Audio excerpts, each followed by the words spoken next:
Straight to the White House, Donald Trump talking about the LA Olympics and plans to set up a task force for it. Let's listen. The city of Los Angeles win the bid to bring the Olympic torch back to American soil. And today I will sign an executive order establishing the White House task force on the 2028 Summer Olympics, mobilizing the entire federal government to ensure the games are safe, seamless, and historically successful. It's going to be amazing.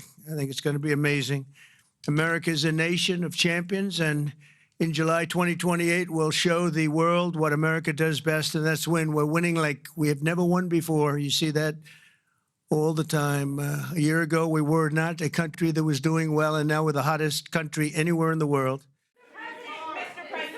OK, straight to a microphone. Let's listen in. Will the Department of Justice, Mr. President, will the Department of Justice press charges against any men that are posing as women? Excuse me. No, he called on me. Go ahead, please. Thank you, Mr. President. Do you still plan to follow through on your threat to impose 100% tariffs on all countries that purchase Russian energy, including China? Well, I never said a percentage, but we'll be doing quite a bit of that. We'll see what happens over the next fairly short period of time. But we'll see what happens. Yep. You know, they have a meeting tomorrow. We have a meeting with Russia tomorrow. We're going to see what happens. We'll make that determination at that time. Yeah, please go ahead. Thank you, Mr. President. I think he called on me.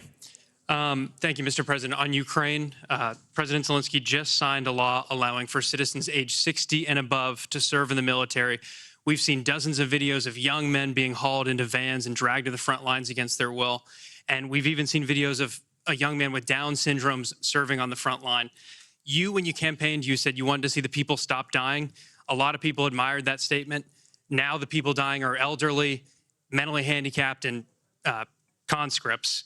So even if a ceasefire doesn't work out, why should Americans continue to fund a foreign military that's scraping the bottom of the barrel of its population like this? Well, you have to understand, very importantly, this is Biden's war. This is not my war. I'm here to get us out of it. It's a mess, and I'm here to get it out. 5 wars in the last 5 months, actually. And I'd like this to be the 6th, frankly, and that doesn't even include Iran, with, obliterating their nuclear haul, because they would have had nuclear weapons within 2 months. But stopped a lot of wars. You just take a look at the ones just over the last 2 or 3 months. It's been amazing. This is the one I'm trying to stop. This is the one we're working hardest on. The other ones I stopped within a matter of days, almost every one of them, including India and Pakistan, and I could go over the whole list, but you know the list as well as I do. But this is the one we'd like to see. I haven't not heard that, but this is Biden's war, and it's a war that he got us into, or indirectly got us into. It should have never happened. It would have never happened had I been president. Yeah, next to you.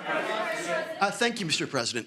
Would you support Israel reoccupying all of Gaza, as has been suggested by some Israeli officials? Well, I don't know what the suggestion is. I know that we are there now trying to get people fed. As you know, $60 million was given by the United States fairly recently to supply food, and a lot of food, frankly, for the people of Gaza that are obviously not doing too well with the food. And I know Israel is going to help us with that in terms of distribution and also money.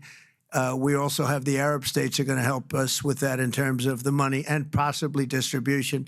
So that's what I'm focused on. As far as the rest of it, I really can't say. That's going to be pretty much up to Israel. Yeah, please. Go ahead, please. Thank you. On transgender athletes in the Olympics, back to the safety, especially of female combat boxers, will the Department of Justice considering pressing charges against any man that tries to masquerade as a woman coming into this country to beat up American athletes? And secondly, would your administration consider genetic testing so that these people can prove that they're actually women competing? Well, I think there is going to be a very strong form of testing. As far as charges, I'd have to ask the Attorney General about that. I don't know. But there will be a very, very strong form of testing. And if the test doesn't come out appropriately, they won't be in the Olympics. Yes, ma'am, please. Go ahead, please. White. Thank you. Mr. President, do you believe that the U.S. committee would have made this decision on men and women's sports if you weren't president? And do you believe that this decision will stay in place once you are no longer president? I think they probably would have, because it just seems to be an issue that most people feel should be. I can't really say. I'd have to. You could have asked Chairman Wasserman, but I would say that there's a possibility. It could go either way if you really want to know the truth. I feel strongly about it. I ran a campaign, at least partially, on that. That was one of the many issues that I talked about: open borders, the economy, taxes, all of the things. But that was certainly one of the issues. So I really can't. I really don't know. Could have gone either way. Please. Mr. President, sir, have you decided on a replacement for the Fed governor? For Fed governor, I'll be making that decision before the end of the week, and we'll either decide on one for permanence or the 4-month period, the term. There's a term of about a number of months. We have a couple of candidates. I mean, everybody wants it, okay? It's not a couple, but we've narrowed it to a couple of candidates. And we've also, we're looking at the Fed chair, and that's down to 4 people right now. Very good. Well, I can tell you, because I've already said there's 2 Kevins and 2 other people, okay?